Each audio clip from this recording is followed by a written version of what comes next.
Hi there and welcome back. I've got some parts for the Suzuki Jimny which have arrived, and I'm going to do a little unboxing video to show you what's inside the box and where we're going to go next with the project. So without further ado, I'm going to cut the box open and see what's in there.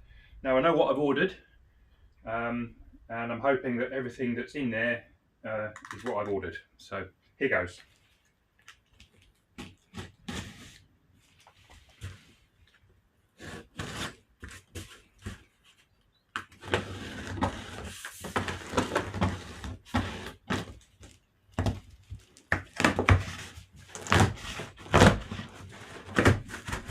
Okay, so quite a robust package, stapled as well as taped. Quite a lot of packing as well, which is good news. Get that out of the way. And first of all, what we have is a set of rear brake pads.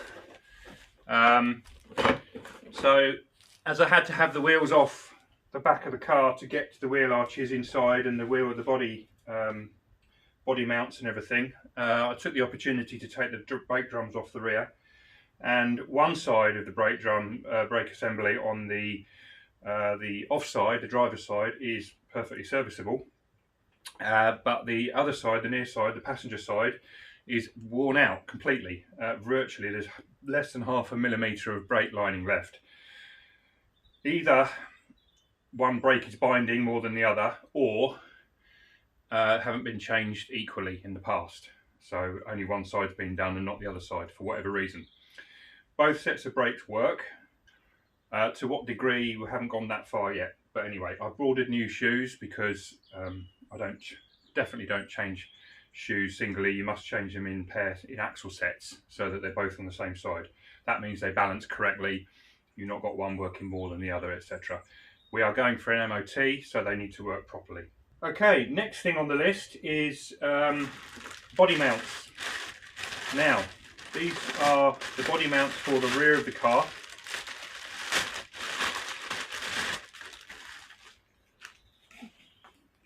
They weld to the chassis, and then the body mount itself on the bodywork goes bolts through this bracket here, holds the body down in the back. The ones on my car are completely rotten. They've rotted out completely. They're not very thick, so it's no wonder they've rotted really, because that's not very thick steel for a body mount. But anyway, that's how they've made them. That is easier, I think, probably to weld those back on as a new part than try and repair the old ones. They are quite bad. The further back we've gone on this car, the worse the rust gets. So although I repaired the ones halfway down, they were not too bad. These ones pretty much rotten all the way around. So as I'm replacing the rear ends of the chassis rails, I thought I may as well put new body mounts on. I've got to rebuild the chassis rails. I can't get new parts for that, but new body mounts would be good for that as well. So there's the two body mounts. We'll have a look at the car later on, show you where they actually fit. And then finally, which is the big part, this is why it's such a big box, is we have got this rear cross member which goes underneath the floor. And there it goes there. So, as you can see, that's the cross member. And I think that's it. A bit more packing underneath, so very well packed. Very happy with that. And the parts that I've got have come from Jimny bits. And Jimny bits are Stoke-on-Trent in the UK. We had very good service from them.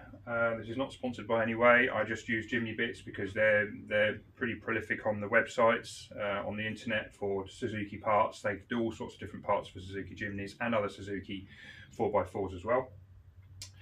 And I've had parts off them before. And yeah, good service, well packed. Everything's not undamaged. Looks pretty good in my view. So yeah, there you go. Those are the parts that we have now got ready to make the floor and repair the bodywork in terms of the mountings and get the floor back in. Right, okay, so here we've got now the comparison between the new cross member and the old cross member that goes under the rear floor. Now the rear floors on Suzuki Jimnys, if nothing else is rusted, the floor is going to be rusty. Pretty much every one I've seen, the rear back half of the floor has rotted away. And this one is no exception, of course. Now, if you do what I did, you look at the floor and you think, it needs a new floor. So I'll order a new floor, which I duly did, which you'll see in a moment. I cut out the old floor once I'd received the new floor, and underneath it I found this monstrosity, which is basically the old cross member that goes underneath the old floor, and you can see the state of it. Now, when you are under the car, looking upwards at the back of the underneath the floor, the bottom of the floor, you cannot see the cross member very well at all, because you've got the fuel tank in the way, you've got a cross member that goes across the chassis, you've got the axle, the prop shaft, everything, the exhaust pipe, everything is all in the way. So if you didn't know, you wouldn't know that that was there until you cut the old floor away. So I cut the whole thing out in sections and exposed this rotten old cross member. Now clearly this is for the scrap bin, and there's no way that I'm going to be welding this back onto the new floor. So I had to get a new cross member, hence the new one in front of this one on the floor there from Jimny Bits. And it is spot welded to the floor underneath, but also it forms the mounting for the seats. So we've got some screw holes here that are captive nuts with some threads in, one on each end, and then two in the middle here on the front and the back of the member itself, and that is where the seats bolt through to hold the seats down. And then these two little brackets here with some threads in. If I show you the equivalent on this side, that is the right way up now. These little hooks here, or these little loops, they connect to the hooks on the seats, so that when the seats are in the up position, this is what holds them down. And then when you want to recline the seats forward and fold them out the way, you unhook the seat off of this little loop and it folds forward. So they bolt and screw through the floor into the cross member, into these parts here. Okay, so that is what they are for. So that will go in the bin once I've completed the job, because I may use it for reference. We'll see how we go. So that goes out the way. And then the floor itself, which is this part here, how this actually bolts together is, I put the floor down the wrong way up, so this is upside down right now. And here is a cross member, and it bolts somehow in there. So it lines up with the bolt holes in the middle and at the end there for the seats.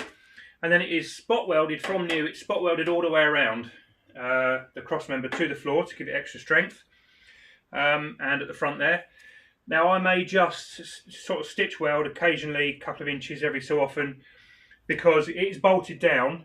As long as the end of it is welded into the wheel arches and it's welded at the front of the floor there, or the top of there, I think that it probably will be okay structurally wise, rigidity wise. If I look at it, where I've got some brackets that are part of the cross member, it doesn't actually touch the floor in places, so you can't weld all the way around anyway. Well, you could, I suppose, fill the gap in, but I don't think it's needed. It's spot welded from new, so a few stitch welds will probably be good enough for that. Just to make sure that it's rigid and it's not going to move around and the floor's not going to flex too much. At the end of the day, the cross member is there to hold the seats down and stop the floor from bowing in. So when you sit in the back, the floor doesn't bow and become all flimsy. So yeah, you can't get around it. You've got to have one. In my view, way too bad, the old one. The floor was also very bad. The floors on these, well, they basically rust along the back here. So this is upside down right now. If I turn it up the other way, I have undersealed it, ready to go. Obviously I've got to weld in places, so I will clean the underseal off. But this is the rear of the floor here, up to where it welds to the rear of the body shell. So you've got the back door here. This is where you store your jack and other bits and pieces. Although there's a big drain hole in the bottom, at the bottom of it, nonetheless, I'm sure that the reason that it rusts is because it becomes a swimming pool over time, condensation and what have you, and all sorts of other things. Water sits in there, never really dries out, starts to rot. 20 years later, your floor's disappeared, and that's what we've got here. We've got other issues with the floor, where it's going to weld into the car, which I'll show you shortly. But basically, this is the floor. This is as received. It's a genuine floor, Suzuki genuine floor. It comes in this sort of like, I presume it's primer. I suppose it's very thick primer, but it's glossy, sort of matty. It's not matte, but it's sort of satin. That's the word I'm thinking of. It's a sort of satin coloured paint, or satin finish paint. And I've actually undersealed the underside of it. So they're giving it 2 coats of underseal, and you'll probably get another one before I finish, just to help it along its way, so that when we do use it, you know, I mean, it is going to get rust treatment as well, just to try and keep the thing preserved as much as possible. What can you do? You've got to do something. I've decided to underseal it. Other people may spray it with all sorts of other stone chip, etc, etc, but I've gone for the easy option and brush underseal 2 coats. I'll do the same with the cross member as well, because again, once it's bolted down and welded in, you've got a cavity in there which needs to be protected from water and rust and salt and stuff like so. Yeah, I'll get that undersealed before I put it and reassemble it. So yeah, so that's the floor. That's the new floor that's going in. New cross member to go with it. Getting it in, that's the challenge that we have. So first thing we notice about the rear body mount is that it slants down to the right. Basically it's bent. It's so thin and rotten that it is actually deformed and bent. So that's got to be replaced, obviously, because we've got a new one. We're going to replace that. I said that already. You can see right through the body mount there, there's a hole. That's because it's completely rotten. You can see on the side there that the chassis rail at the end has also got a hole in it, which is rotten. And if you look on the top of the body mount itself, there are also some holes there. So that's all going to be replaced.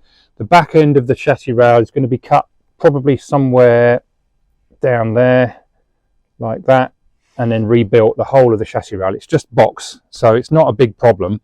But the part that hangs down there, that is part of the mounting for the tow bar. So whatever I weld on the back of there has got to be strong enough to take the tow bar and whatever we're going to pull with it. Now it's only a little 1300 car, so and it's only tiny, so its payload is not going to be a huge amount. So we're not going to tow a huge amount with it, but nonetheless, you don't really want to be bowling along the road and then the back end of the chassis fall out because you've put too much in the trailer or not welded it on properly or whatever. So it's got to be correct.